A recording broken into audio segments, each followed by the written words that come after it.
How are you? I hope you're doing good.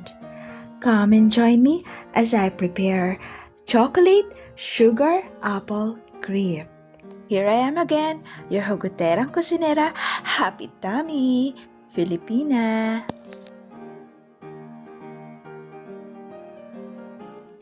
Don't forget to hit like and subscribe so that you'll always get updated with my new videos.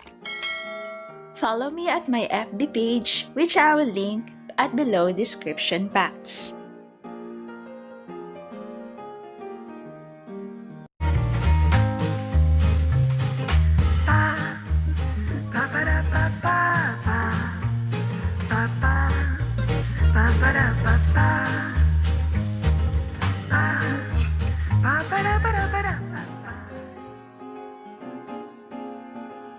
All the ingredients and exact measurements are listed at the description box. Separate the flesh of the sugar apple from its seeds. I don't know if anyone had done this, but I am having patience in removing them one by one. We will now prepare the mixture. Let's start by adding water.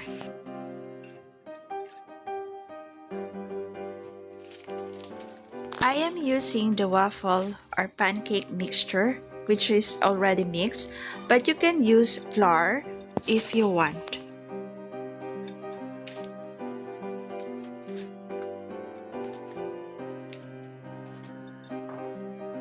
I am adding again water to be enough to our mixture. Ang tubig ay dapat sapat lang sa harina dahil lahat ng sobra masama. Pag nagmahal ka na sobra, tandaan mo, masasaktan ka lang at magmumukha kang tanga. Mix the mixture very well until the flour is dissolved at the water. Haluin mong mabuti ang mixture. Yung tipong tama yung axis nito. Parang paghahalo ko na umiikot lang sa mundo mo. Then add sugar. Do you need more sugar? Or my sweetness is just enough? Oh no! By the way, I also added 1 egg to this mixture. On a separate bowl, add water. Then add powdered graham.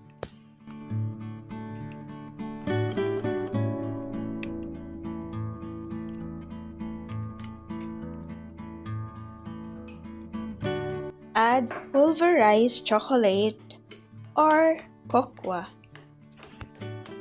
May tanong ako, chocolate ka ba? Bakit? Because you're like my favorite chocolate. Half sweet and half nuts. I have added here the meat of the sugar apple.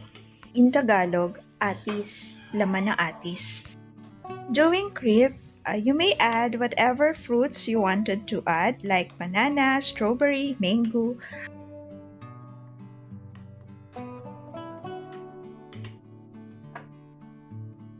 Then I added here powdered milk. Others add liquid milk, so it depends upon you if you wanted to add a fresh milk or a powdered milk. Alam mo bang para kang gatas? Bakit? Kasi ikaw ang nagbibigay ng lakas sa akin. Oh no! Add about 1 to 2 tablespoons of margarine or mantequilla. Then add the mixture. Try not to be like pancakes and get all flipped out. Be like syrup and go with the flow. Turn the flame into minimum heat to avoid burning the pancake.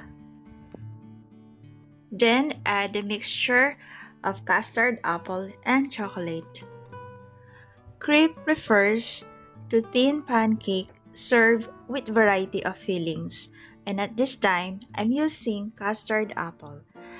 You know that this is indeed delicious and nutritious as it contains antioxidants, vitamin C, and custard apple contains potassium and magnesium that protects our heart from cardiac diseases.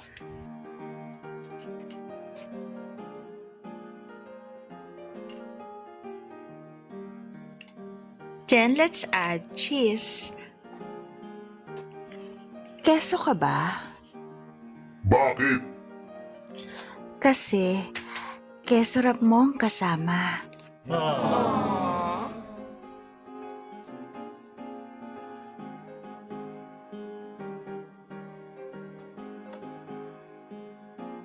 When you saw there's enough bubble, then it's time for you to flip or turn or roll the crepe.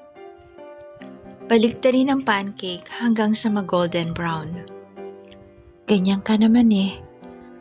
Babaliktarin mo lang kami pag nakuha mo na lahat ng atensyon na gusto mo.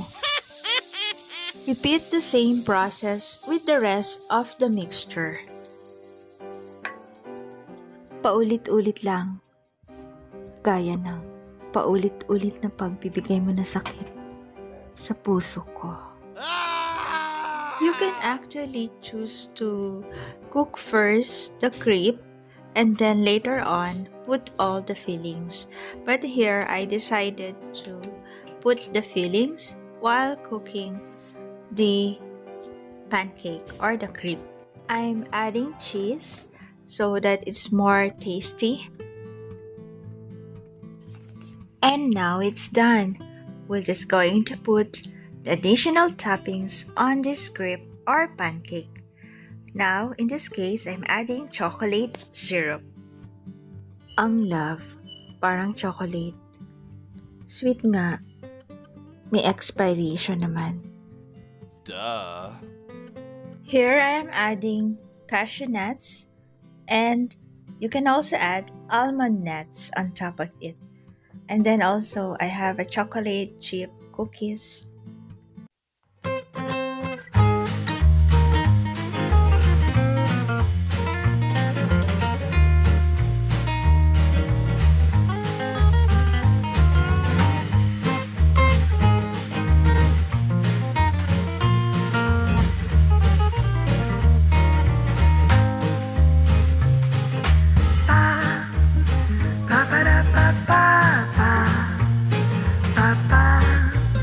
Ba-ba-da-ba-ba.